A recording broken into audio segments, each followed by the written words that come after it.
Hey guys, Tim here from Snail Mastering. Hope you're having a very great day. And today I'm covering a topic on bit depth resolution I'm using while mastering tracks. I will also show you some mastering workflow tricks that nobody will tell you about. But before we start, please remember, if you have a mix that you need mastered, request a quote at BSMastering.com and receive 50% of your first order. And now, let's get started.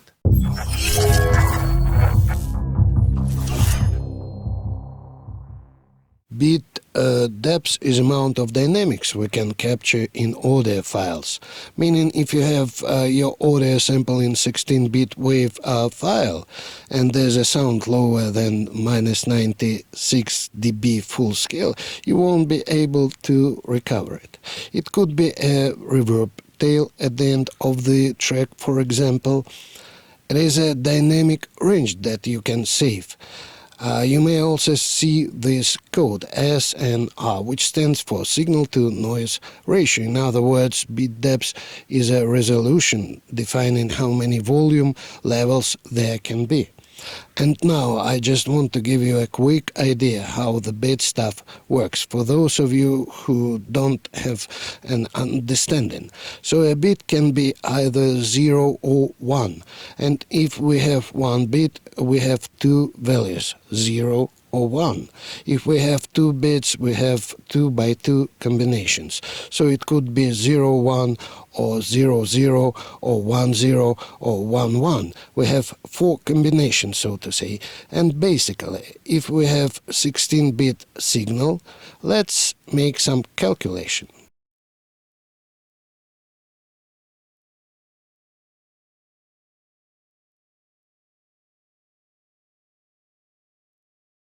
So as you see in 16-bit wave file, there are 65,536 volume levels that can exist in this file. As I said before, it is minus 96 dB full scale of unrecoverable thresholds with over 65,000 of possible volume levels.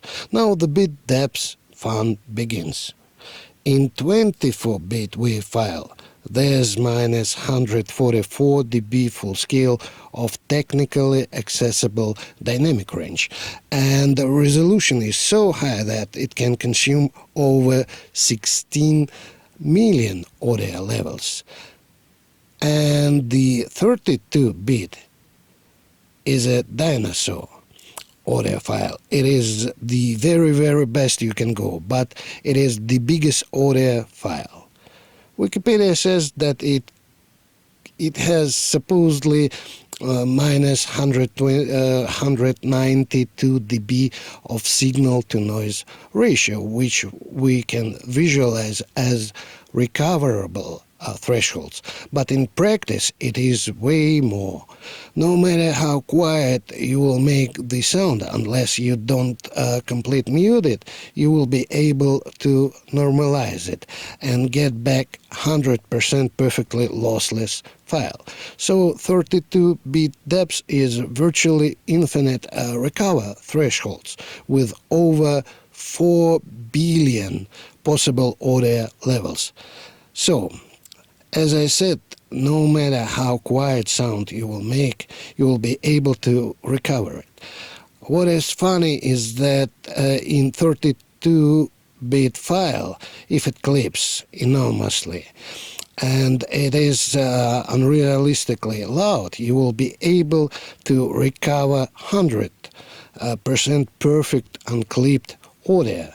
So let me show you this in practice. So let's say that it is your track. Let's have a listen.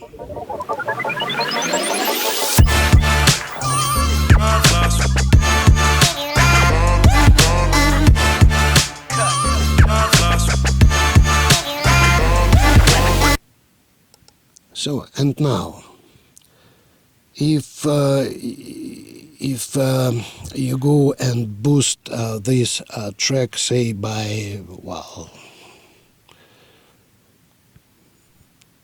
10 dB, please reduce the volume of your speakers.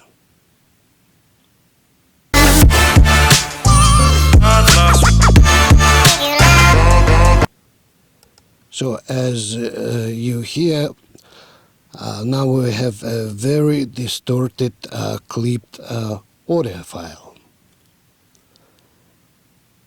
And actually you can go as much as you want. You can increase volume as much as you want.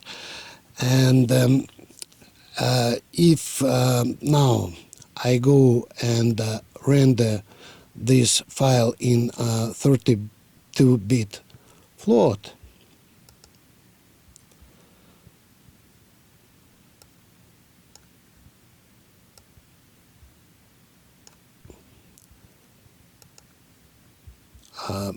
so as you may see, we have this, big hot sausage. And if I click normalize audio, and now let's have a listen.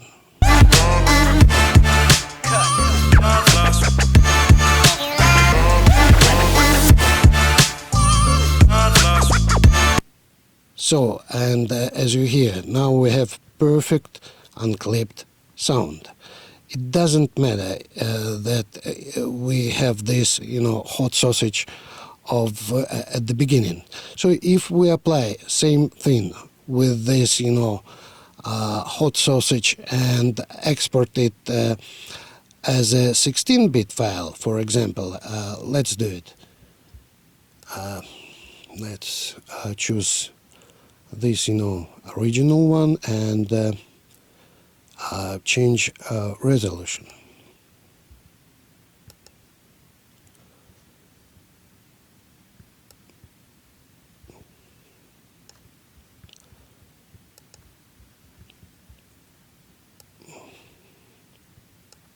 So as you see, we have this, again, distorted clipped audio. So, and if I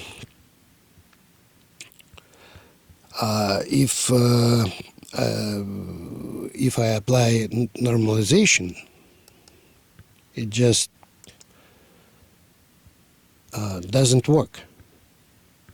It doesn't fix anything. So, and also if we export it as a 24-bit file, let's do it.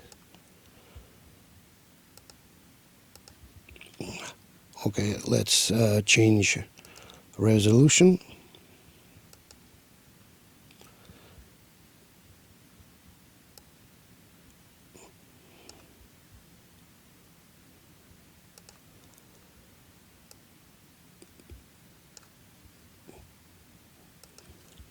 And we try to apply normalization again. So you see, it doesn't work. It doesn't fix anything. So now let me tell you about what bit resolution I use while mastering tracks. So when I receive mixes for mastering from my customers, it could be a single or album or EP. I put all these original mixes in a separate folder. Let me show you. Okay, so you see, I put it here and I call it original mixes. So I don't always receive these mixes as 32-bit floating files. So, but usually, well, very often I receive 24-bit fixed point files, which also okay if they are not overdriven, but I never touch these files in the sense of making technical changes. These are my reference files. So further, I create another folder, and I call it Mother Master. I convert original files into files with the highest possible resolution, which is 32-bit floating point. In terms of sample frequency, they stay in the sample frequency I receive. For example, if it is 88.2 K, it stays in 88.2 K. If it is 44.1 K, it stays in 44.1 K. So, etc. So, 32-bit floating point makes more sense for me as a working format. This process of conversion doesn't do any harm to the audio. And at the point of conversion change, it also doesn't change the sonic quality. It just creates a deeper file, bit depths, so to say, where I can store my information. It makes sense for the time I work with the audio, when I do changes and when I do offline processes, etc. So I have a better resolution before I make deliverables to my customers.